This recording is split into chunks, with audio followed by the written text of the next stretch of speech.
Is the trading scheme, was that like the one world currency that all those politicians wanted? What does it mean, New World Order? I hear them politicians all the time. Okay, it's a very old phrase, this New World Order. It has, in some senses, a rather unsavoury history.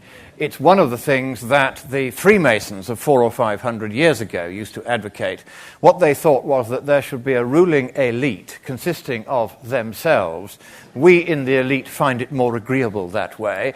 And the rest of you were just going to have to do what you were told because, frankly, what do you know about anything anyway? And that's really what the New World Order, in its various guises over the years, has always tended to mean. It is the inner ring, the clique, the classe politique, the people who like to run things, trying to say, we need to run things and have even more power and wealth concentrated in our hands because, frankly, you do smell rather, you or the ordinary people. And so I'm an old-fashioned Democrat. What I think is that while I'm around, government of the people, by the people, and for the people shall not perish from the earth. Well done. Right over the far side. Yes, I'm sorry. I'll just take the gentleman right over the far side of the room. Thank you. Yes.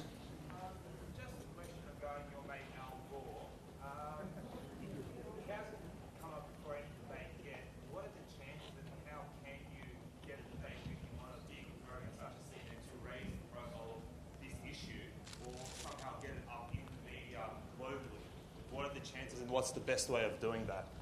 Right, the question is whether we can attract Al Gore to debate with me.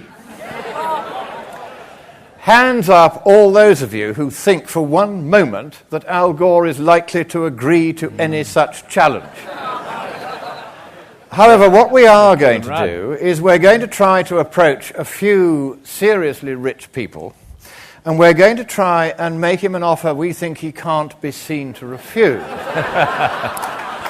But the way we're going to do it is this. We're going to say, here's $1 million. $500,000 will go to any charity of your choice, Al baby.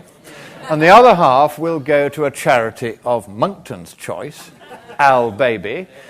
But these donations to charity are contingent upon your agreeing to accept an international televised debate with Monckton on the climate.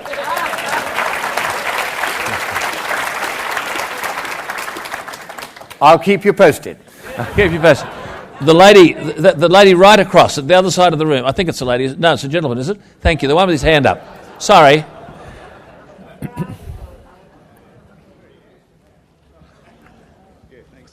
First of all, Lord Monckton, congratulations on an excellent presentation. It seems to me that there would be a fairly strong correlation between the volume of emissions and world population. And I don't see that correlation made very often. In Kevin Rudd's situation, to reduce emissions, it would seem we don't need an emissions trading scheme. All we need to do is stop immigration. Our natural population...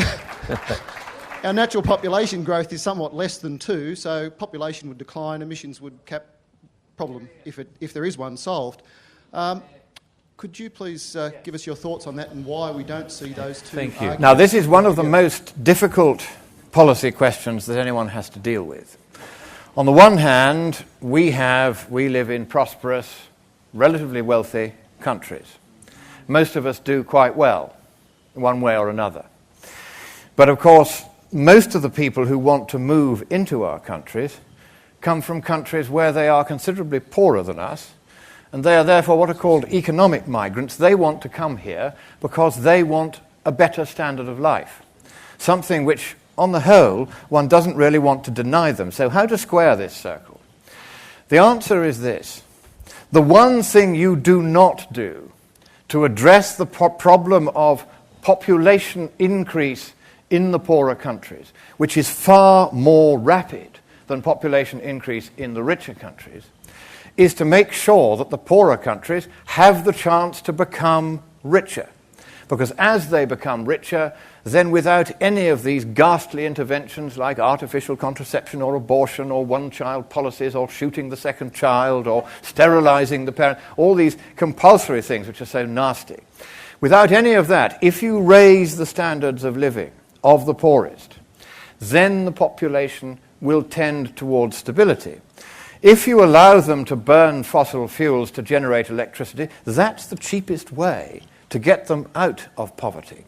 And therefore, here is the heroic stupidity of the entire global warming case. Because what they're trying to say is that the one thing that could stabilize the world's population by raising the standard of living in the poor countries to a level matching our own so that they would have no economic reason to want to come here, that is not being allowed. They're trying to keep the Africans down, living in their huts, burning their fuel, no light at night.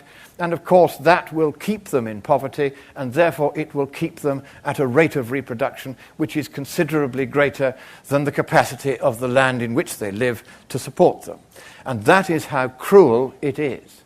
And so my answer to your question is I don't think it's a question of just putting up immigration barriers. That may be a necessary temporary expedient. That's for you and your politicians to decide, and it's not for me to tell you one way or the other.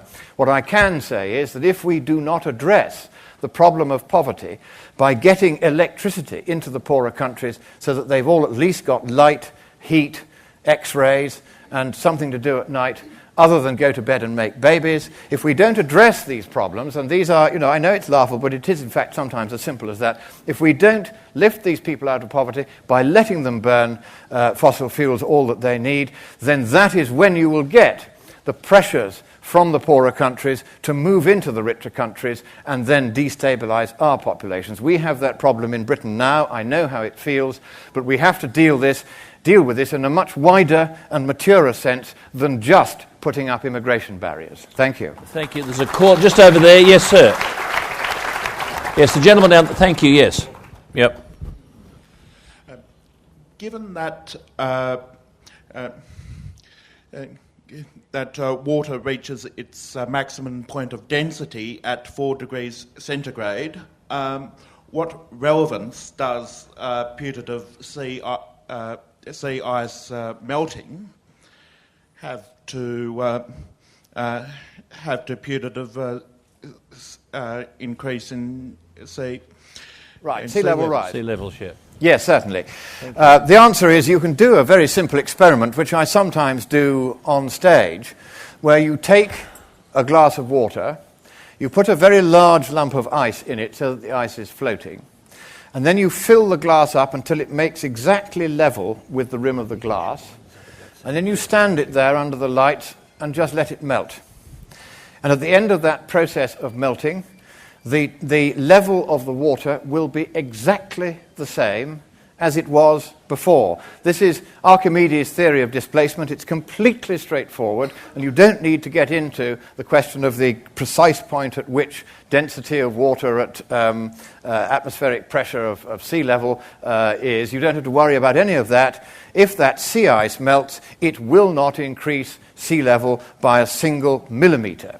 The only sea level increase you will get is if there were a large runoff of land-based ice into the sea so that melted, and that could, in theory, cause some sea level rise, but the best estimate of the UN is that the sea level rise that will be caused in the whole of the next century by the two great land-based ice sheets, which are Greenland, 5% of the world's ice, and Antarctica, 90% of the world's ice, will only be 6 centimetres over the whole of the century.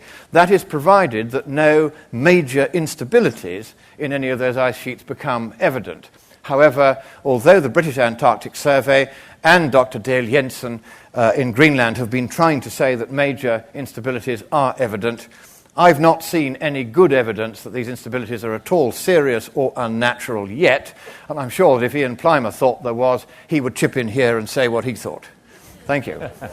Thank you. Lord Monckton has another function, so I will take, I'm sorry because we always go to offend people, but I will take one final call because he has to be gone. It is the gentleman at the back. Thank you. Right back there. Yes, sir. You have the hand up.